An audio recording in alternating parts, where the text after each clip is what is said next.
No, we're good. All right. Hello, hello, hello. All right. The time is nigh. We're just waiting to get some printed copies out.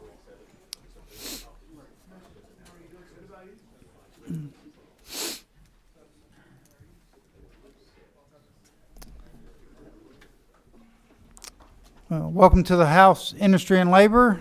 Hopefully the final meeting of the session.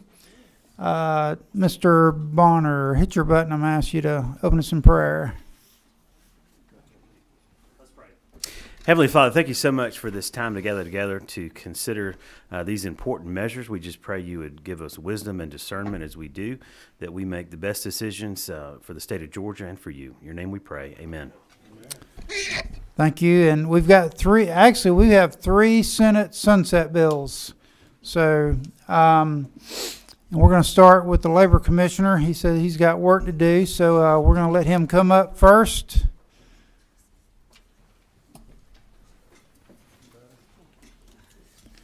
And this is going to be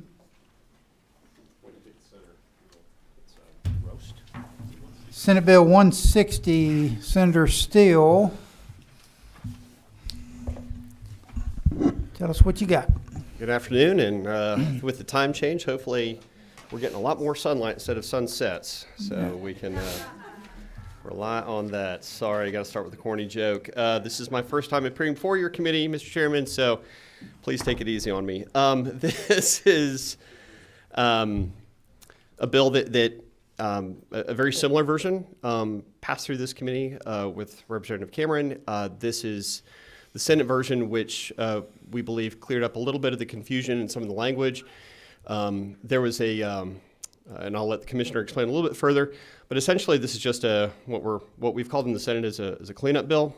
We're reinstituting a decrease. The previous administration allowed a very small 0.06% administrative fee to sunset at the end of the year. We're just trying to reinstate that to go from 2.64 back to 2.7, which is where it had been previously for a very long time, and we just want to be able to put it back to the number that it was, so that there is that very small sliver of a percent that is paid for as a claim by the employer.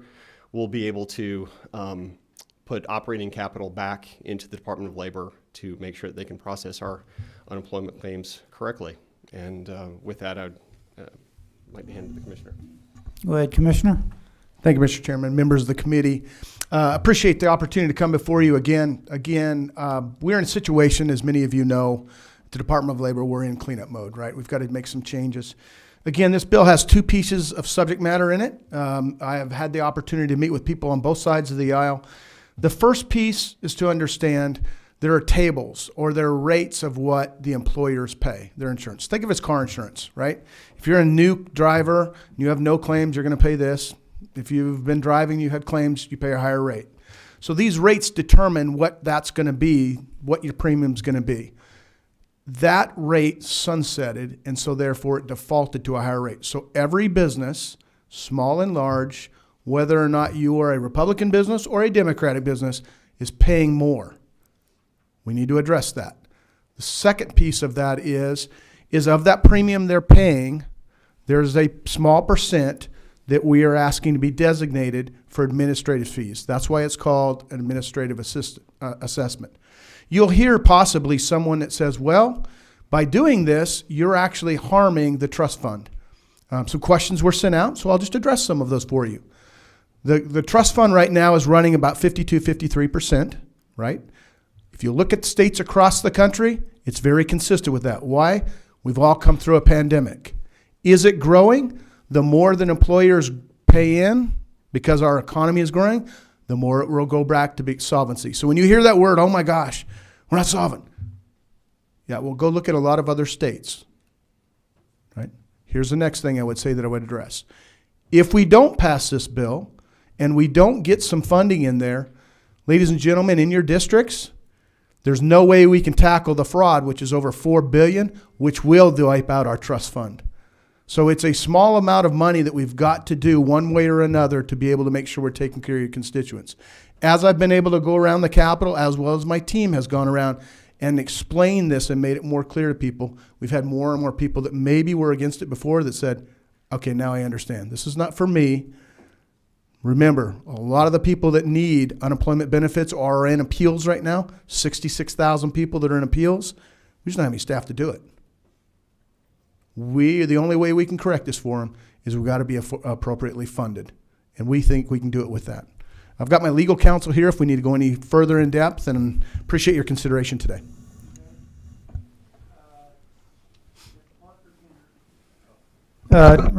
Leader Park.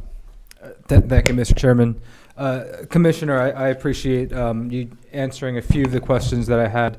But just to clarify, in reviewing the bill, and I think this is something that Senator Sean Still said, on lines 32 to 36, I think one of the concerns was that the Section 1 of this bill continues to suppress the contribution rate for new or newly covered employers at that 2.64% rate, as opposed to what it previously was at 2.7%. I understand that on subsection A, on lines 17 to 20, we're extending that to 2026 for the 2.7%. But can you help me better understand the subsection D on lines 32 to 36? Sure, I have legal counsel explaining it.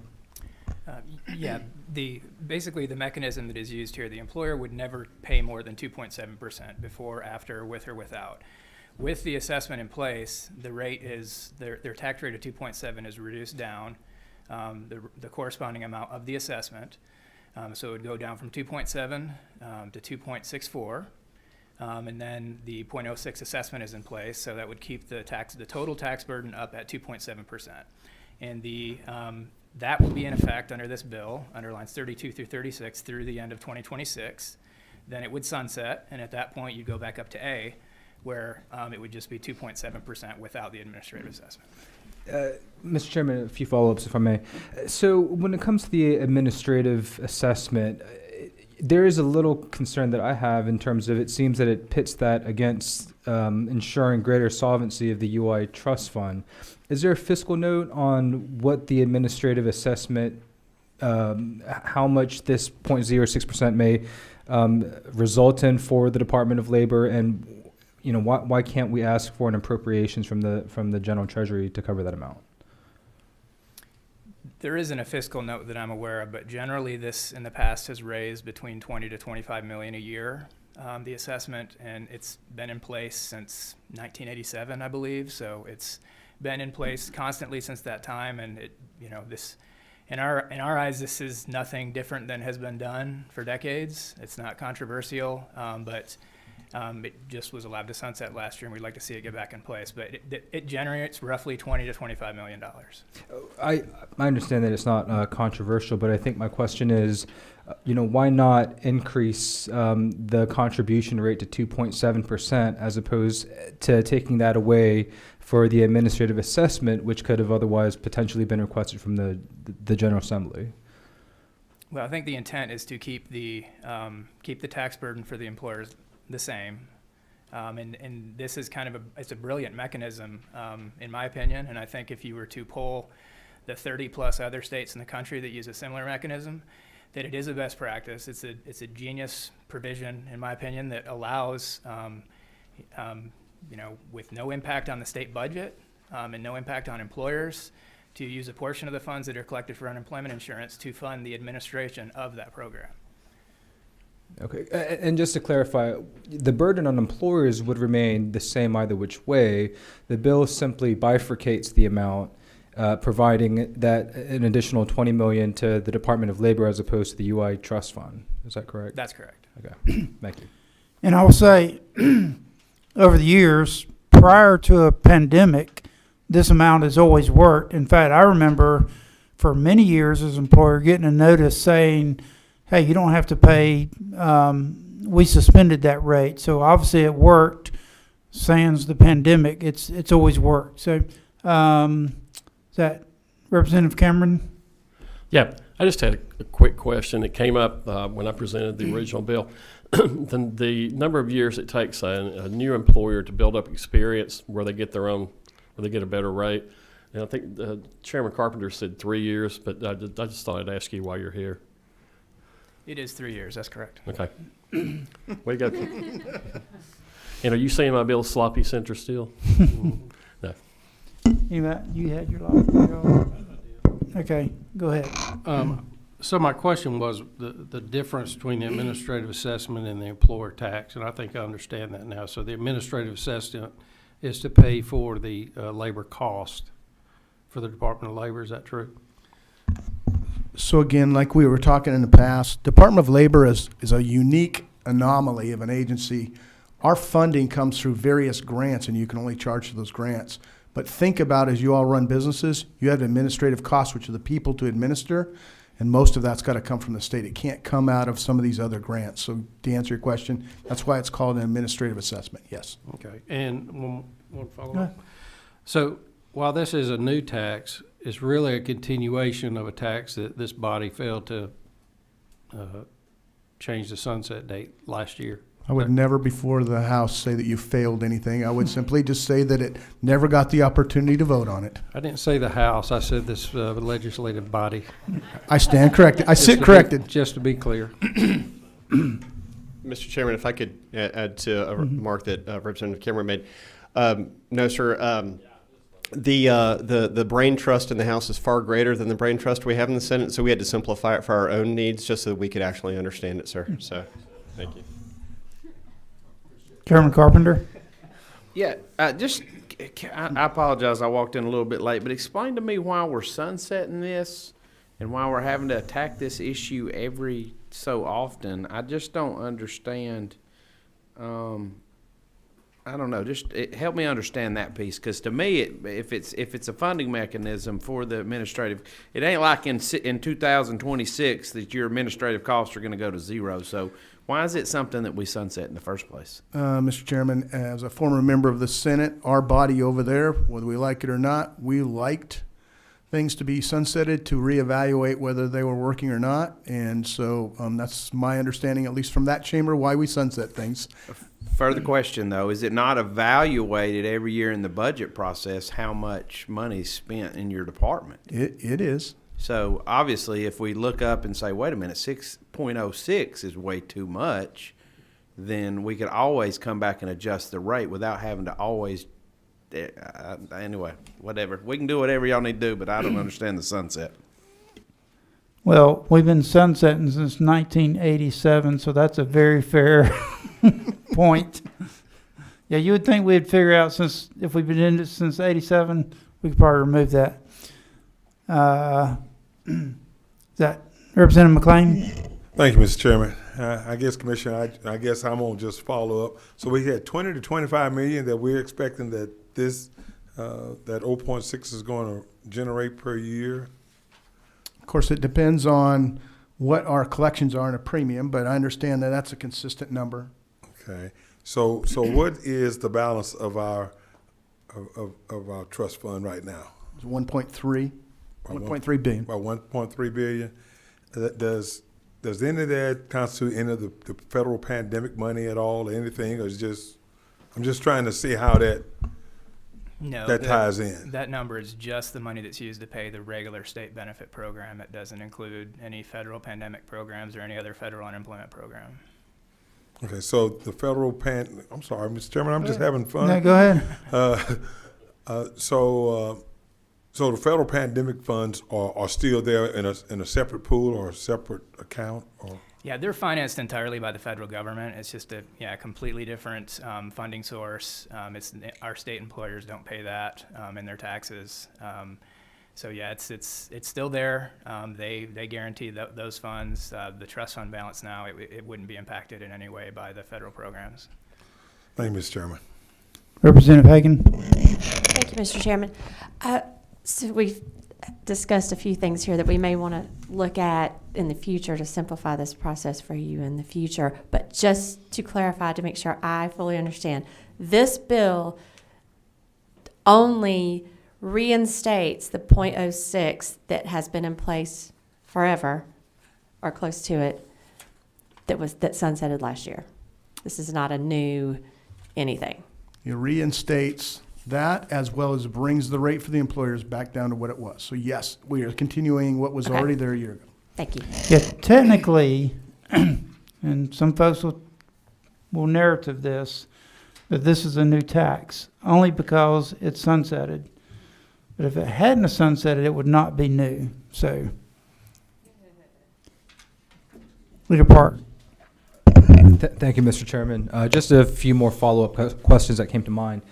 In terms of George's UI trust fund, given the importance of that to both workers and employers, where do we rank in terms of other states in the country, in terms of our solvency? Yeah, it's a floating number. I don't have that in front of me. I don't have that off the top of my head. You know, I know larger states like California have been insolvent for decades. We have not been. We've been fortunate enough to, if we do deplete our trust fund, that we get it back up. But I don't know where we rank with other states. Okay. And, sorry, Mr. Commissioner, yes. Yeah. If I may add to that, there are some states that have borrowed against theirs, and we do not have a debt against ours. So we're in a much better position than some, I can tell you that, just based on that knowledge. I'm glad to hear that. So one more question, if I may, Mr. Chairman. Regarding the $20 to $25 million this administrative assessment or tax would generate a year, how long do you expect it would take to kind of address, I think you mentioned the 60,000 cases or to resolve those? And you know, again, I'm trying to better understand. I certainly appreciate the request not to ask for unnecessary appropriations from the state, but just trying to better understand how these funds would be appropriated and utilized. Would it be for additional staff? Would it be to increase salaries? And again, I think at least a sunset for this tax would be makes sense, especially if it's specifically for the purpose of trying to get through a backlog generated from this pandemic. But could you provide additional information or clarification on that? Sure. And again, I appreciate the question. I mean, again, without us kind of going too far into this and tying up too much of your time, it's important to understand where we're at, right? Each and every one of us, House and Senate, has encountered tremendous number of people that were reaching out to us trying to get help over the last several years. And the number of employees that they had at the Department of Labor, not that long ago, was approaching 2,000 employees. We're under 1,000 right now. Our population continues to grow. So even without a recession, which I don't have a crystal ball, but I can tell you, with banks failing and things coming, there's going to be a greater need on us, which then comes to you if we can't service those people. So we already have less people. We could address what they're paid, which I would love to be able to make sure that some of the people that aren't compensated the way that I think they probably should, we could address that, but I can't do it by not having the resources to at least backfill the positions that are vacant right now. Hearing officers, you think of those people right now that are unfortunately in an appeal process. So they filed a claim for some reason they haven't received their benefits, maybe legitimately, maybe not. They're still waiting while we're trying to do it with under 10 appeals officers, right? And some of this is federal, it's not state, where we're mandated to follow certain guidelines. So it's kind of like, help me help you. Back to your specific question. Funding mechanisms for us come through various grants, and some of it's UI. That's what we're talking about, the UI Trust Fund, right? And so what's strange about how this works, as a business guy, I like to be appropriately funded, go to market, sell the product, bring the money back in, go to market. Your trust fund and your UI are done completely different. The amount of appropriations or of the grant that we can draw from for the feds to be able to operate the UI is based on last year's claims. Well, our success in our state says we got low unemployment because we're having all this business and so on, so we get less funding from the feds while our population is growing, and it's a bit of a challenge. So you're in a year in the rears. So if I may, put this thing back in. I would say if you want to sunset it down the road, that we work with OPB, but we've got to get back up to a level to be able to hire some additional people, get them trained to make sure you no longer have the calls that you're going to start getting, because if we do have a hiccup, we can't handle what we have right now. Thank you, Commissioner. All right, y'all. This is supposed to be simple. Representative Carter, thank you for your patience. Okay. I am ready to move. Vice Chair Seaball. I've got one question, Okay. and then I'm prepared to make a motion at the appropriate time. the administrative fee, say it's 25 million, if that fee is not totally used by the department, could some of that money be moved into the trust fund at the end of the year? I know there are strict restrictions on taking money out. I would have to research about whether you could put money in. My gut feeling is you probably could, Okay.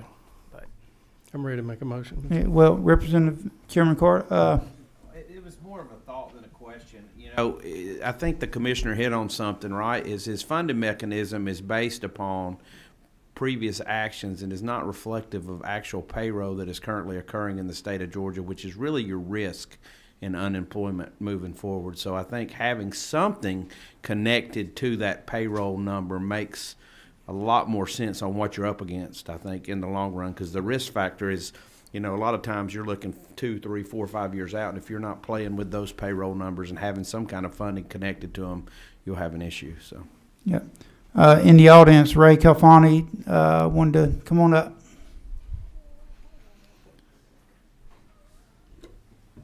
And everybody got your letter and email, so if you could give us the condensed version.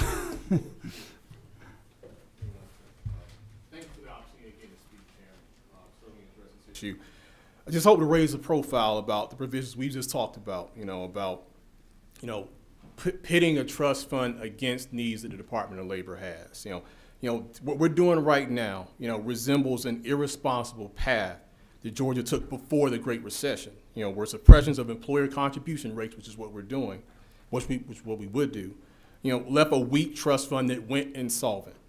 This caused our state to have to take out billions of loans, to pay UI benefits to those who needed it. It left employers owing that interest. It led to many involuntary jobless workers losing UI protections that could have kept them from deep poverty. It kept them from having protections that could have helped them from turning to other safety net programs that raise government costs, and that could have helped facilitate them into new jobs. And from an employer's perspective, this domino effect that happened, pre-Great Recession leading into the Great Recession, with the insolvency that took place, that left employers with a weaker workforce pool to fill those new job vacancies that opened up during the Great Recession recovery. So, just taking it to just a broader conversation about recessions in general.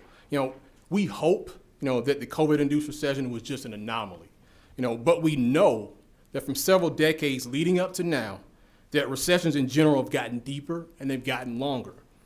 And we must take responsible long-term financing approaches that create a resilient unemployment insurance system that will help us weather the next storm. So we know that more storms are coming, and we know that the Federal Reserve is willing to put our country into another recession that could destroy businesses and destroy livelihoods for countless Georgia families. So, I'll close by saying that the language in this bill is pitting, the unemployment insurance system's economic stabilizing ability of its trust fund against the administrative needs of the Department of Labor. They should not be in competition. We can equitably fund both.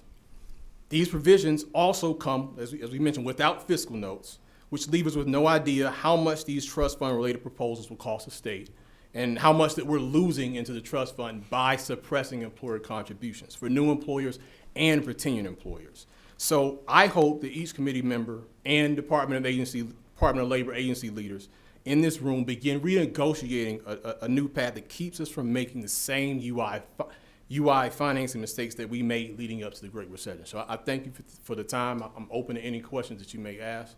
Thank you so much. Thank you very much. Appreciate you taking your time to come. Vice Chairman Seaball, you're recognized for a motion. I'll make a motion, Senate Bill 160 do pass. Thank you. And this is LC 160/FA. Is there a second? Second. All those in favor say aye. Aye. All those opposed say nay. It carries, and you're on to rules. Thank you, Mr. Chairman. May I say one last thing? Yep. I understand the controversy of what we've heard right here, but I would just say this. Be proud of what has happened in our state in some ways. I hear the narrative. Your Department of Labor under Michael Thurman was the #1 place in the country for reentry from the incarcerated. We seek to get back there. Did you know in 2014 through 19, your state had the lowest duration of any state in the country of people on unemployment? And when someone challenged me and says, well, that's because your unemployment payout is only 14 weeks or less, I respond and say, you're right, except the average duration was 8 weeks. Ladies and gentlemen, we can do better, but we need your help, and I appreciate you doing it today. Thank you, Commissioner. Next up, we have Chairman Senator Strickland. Yeah. Yeah, okay, and Cameron's carrying the bill that just passed. Chairman Strickland, who used to sit in this very seat when I was a young man on this committee. I was a little younger then, too. What you got for us? Thank you, Mr. Chairman. I have Senate Bill 61. I'm working off LC 365408. The bill won't tell you much. I have Senate Bill 61 working off LC 365408. What I was saying is the bill won't tell you a lot looking at it because it just eliminates the sunset. So I'll tell you what the underlying law is. The underlying law was something we passed back in 2016. Some of y'all were in the House. When I was in the House, I carried this bill in the House. It was a Senate bill at the time. And it says that an employer in our state, employer being defined as somebody with 25 or more employees, that offers sick leave must use up to 5 days of that earned sick leave, must allow, employee to use up to 5 days that earned sick leave to care for other immediate family members that are also sick. Immediate family members are defined as people that are dependents on your taxes, or it's a child, spouse, grandchild, grandparent, or parent. The idea being that if you have accrued sick leave, we should have some standard across our state for all of our businesses that says that we're going to support families and allow you to use that to care for the people that are also sick. When I presented this bill in the Senate, I said when I first had the bill in 2016, I couldn't really relate to having a sick child. Now I can. And I know when you have a sick child, your whole world shuts down. And so this bill is good for business. It's good for families. We put a sunset on it in 2016. It sunsetted in 2020. And we brought a bill back that I carried in the Senate to eliminate the sunset. You guys decided in your wisdom to put the sunset back on again. And so you want to see you one more time. And I'm now back asking with Senate Bill 61 to completely eliminate this sunset, be done with this, make this Georgia law. The reason for the sunset originally, this is not something like the last bill where maybe it wanted to be examined all the time. The idea was, is this really good policy? Is this actually going to hurt businesses in our state? I have heard from not one person that says this backfired in any way, it hurt any businesses in our state. No one, unless this starts today, knock on wood, if this is real wood, has testified against this bill. I think we all now agree this is good policy in our state. So I'm happy to answer any questions. Leader Park. Thank you, Mr. Chairman. Senator Strickland, appreciate the good bill. Mr. Chairman, at the appropriate time, I'd move to pass. All right. 61. We have Elaine Hudson. We are in support. Okay. All right. Thank you. And she's with the YMCA of Greater Atlanta. Any other questions? Mr. Park, we're ready for that motion. Mr. Chairman, I move to pass Senate Bill 61, LC 365408. Do we have a second? All right. All those in favor say aye. Aye. All those opposed say no. You're on the rules. All right, thank you. And Drop. Representative Daniel will be carrying the bill. Okay. Drop by and I'll get you signed up. All right, thank you. Appreciate it all. All right. Third sunset. Senate Bill 91, Dixon.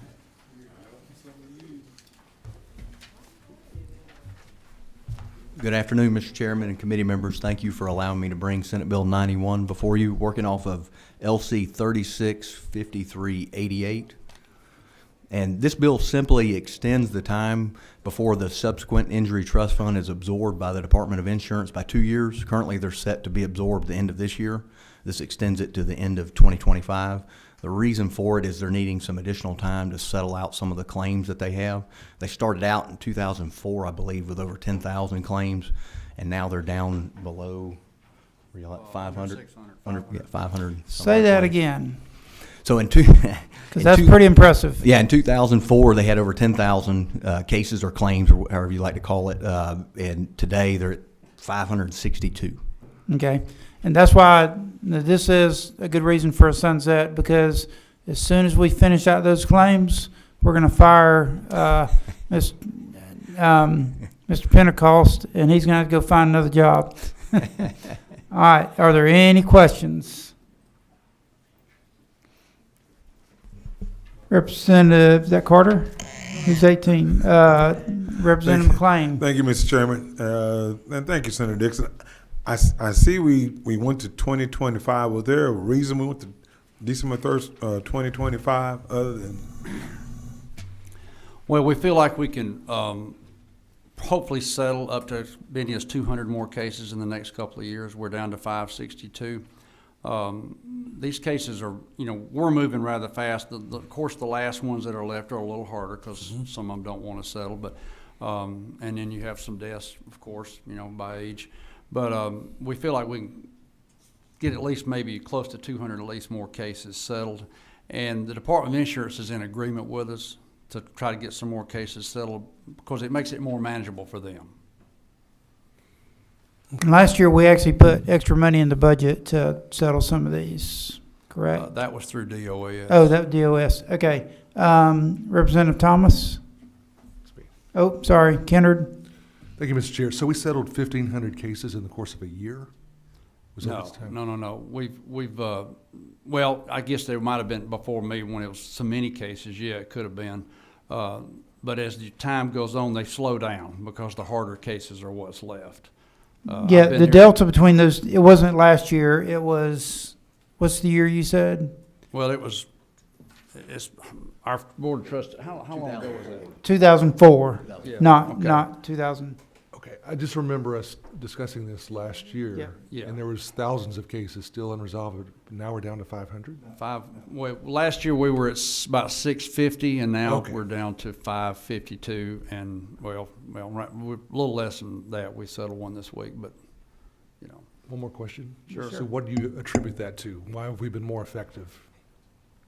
Well, we're just making it more appealing to the employers and insurance companies to settle these cases. We've seen that we've got the money.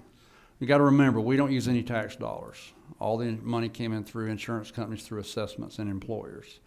And we cut that off in 2019 because we had enough money. So it's not costing anybody anything.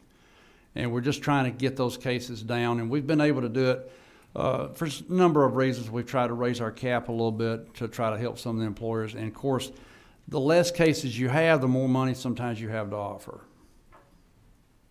Just pretty simple mathematics. Okay, Vice Chairman Seaball. At the appropriate time. I do not see any more lights. Go ahead. Make a motion, Senate Bill 91, LC 365388, to pass. Is there a second? Second.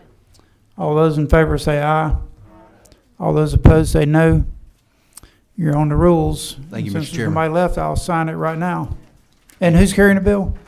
Yeah, Representative Gaines. Okay. We are adjourned. Thank you all.